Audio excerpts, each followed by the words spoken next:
Salut à tous, on se retrouve pour une nouvelle vidéo et c'est une vidéo résultat de SmackDown du 10 juillet 2020. Donc là, j'ai oublié de vous faire la preview du SmackDown du 10 juillet. Donc je m'excuse et donc pour la peine, je vous ferai une vidéo des vidéos WWE News. Et donc on commence. Les commentateurs sont Michael Cole et Corey Graves. Le show s'ouvre avec les commentateurs qui nous souhaitent la bienvenue et le Miz ainsi que John Morrison sont sur le ring pour un Miz TV. Le Miz fait sa présentation habituelle et dit que l'invité de ce soir a inspiré une nouvelle génération à devenir des stars. Morrison dit qu'il a une meilleure peinture faciale que Doink the Clown, quelqu'un qui affronte ses démons un à la fois car il a la difficulté à se rappeler ce qu'il a fait hier. Voici le charismatique Enigma Jeff Hardy. Ce dernier arrive sur le ring et on voit une vidéo de son histoire avec Sheamus. Le Miz dit que lorsqu'un héros surmonte ses démons, il gagne. Morrison ajoute que Hardy a perdu par contre. Hardy leur dit d'arrêter, sinon il va les attaquer. Le Miz dit qu'il veut seulement l'aider. Sa fille est fan de lui grâce à ses couleurs. Elle ne connaît pas son côté sombre. Comme père, il ne veut pas que sa fille fasse confiance à une personne qui va s'autodétruire et la laissera tomber. Hardy demande s'il y a une question. Le Miz et John Morrison lui demandent s'il va bien depuis sa défaite. Jeff Hardy répond qu'il va bien. Il est allé à un endroit sombre qu'on ne peut pas imaginer.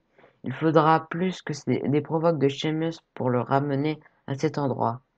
Le Miz lui demande si Sheamus ne l'atteint pas, cette défaite non plus. Hardy dit que ce serait un mensonge de dire que les paroles de Sheamus ne l'affectent pas ou la défaite. Il répond qu'il fera ce qu'il faut pour mettre son passé derrière lui. Il va être un guide pour toutes les personnes qui se battent avec l'addiction, qui le regardent à la télévision. Il va montrer que le changement est possible et que l'espoir est réel. Il y a une vie au-delà des rêves qui les attendent s'ils restent sobres. Le Miz dit qu'il est content qu'il soit là et il veut l'aider. Il a besoin d'un rematch contre Sheamus, mais pas n'importe quel rematch. Pas un match sur ce ring WWE.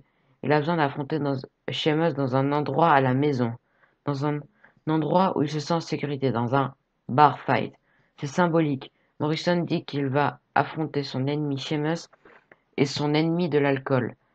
Jeff Hardy dit que c'est un match handicap. C'est Sheamus qui leur a dit de lui demander ça. Miz répond non. Hardy dit qu'il ne retournera jamais où il était. Sheamus veut le faire tomber.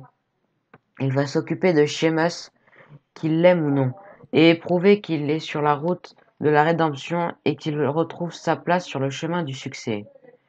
Et il ne va plus jamais nous abandonner. Ils peuvent dire à Sheamus qu'il accepte en parlant de challenge. Qui des deux veut l'affronter? Le Miz et Morrison montrent l'autre du doigt. Hardy demande s'ils pensent qu'ils peuvent l'inviter ici sans se faire frapper en retour. Hardy s'en prend aux deux catcheurs qui arrivent à quitter le ring. Donc on passe au premier match de la soirée, qui est un match simple. Jeff Hardy contre le Miz, accompagné par John Morrison. À la fin du match, Jeff Hardy met The Miz au sol et repousse John Morrison qui voulait intervenir. Il monte sur la troisième corde, mais Sheamus est sur le grand écran. The Miz en profite pour lui faire un roll-up renversé par Hardy qui gagne. Donc le gagnant du match est Jeff Hardy. Dans les coulisses, Cesaro dit que le New Day le rend malade depuis longtemps. Il en a marre de les voir représenter la division par équipe. Ça va changer, mais le New Day va jamais changer. Shinsuke Nakamura dit qu'on aura de nouveaux champions par équipe. Sasha Banks et Bayley font leur entrée, mais Nikki Cross arrive de derrière pour les attaquer. Alexa Bliss arrive également et les deux équipes se battent. Donc on passe au deuxième match de la soirée. C'est un match par équipe, Sasha Banks et Bayley contre Alexa Bliss et Nikki Cross. À la fin du match, Nikki Cross fait un backbreaker sur Bayley suivi du tombé, mais Sasha Banks intervient pour l'arrêter. Alexa Bliss veut s'en prendre à Banks, mais cette dernière l'envoie contre la barricade. Cross s'approche de Banks et Bayley en profite pour lui faire un roll-up et set des cordes pour gagner. Les gagnants sont Sasha Banks et Bayley. Le match entre Bray Wyatt et Braun Strowman à Money in the Bank est diffusé. Dans les coulisses, Kofi Kingston dit que Shinsuke Nakamura est un ancien vainqueur du Royal Rumble, ancien champion intercontinental et ancien champion des États-Unis. Cesaro a été champion par équipe plusieurs fois, ancien champion des États-Unis. Ils sont très bons.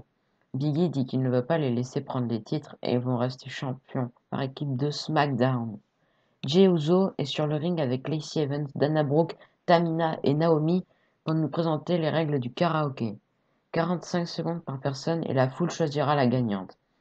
Evans commence suivi de Brooke, Tamina et enfin Naomi. Jey Uso fait un sondage au bruit de la foule pour déterminer la gagnante.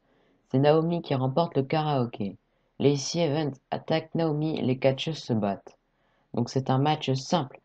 C'est le troisième match de la soirée. Tamina et Dana Brooke sont aux abords du ring. Lacey Evans contre Naomi. À la fin du match, Lacey Evans s'en prend à Dana Brooke et Tamina, puis remonte sur le ring. Mais Dana Brooke et Tamina montent elles aussi et une bataille explose. L'arbitre arrête le match. Donc la gagnante c'est Lacey Evans par disqualification. Dans les coulisses, l'intervieweuse félicite AJ Styles pour sa défense de titre la semaine dernière contre Drew Gulak. Styles dit que Gulak avait honte. C'est le coach de Daniel Bryan. Si c'est le niveau de compétition auquel il doit le faire face, ce n'est qu'une perte de temps. Il gardera le titre très très longtemps. L'intervieweuse interroge Styles sur son match contre Matt Riddle la semaine prochaine. Styles ne comprend pas. Il veut savoir pourquoi. Qui Matt Riddle a-t-il battu? L'intervieweuse lui rappelle qu'il l'a battu. Styles dit que c'était pas une question rhétorique. Que se passera-t-il lorsque le roster ne sera pas là pour aider Riddle? Il va perdre contre Styles.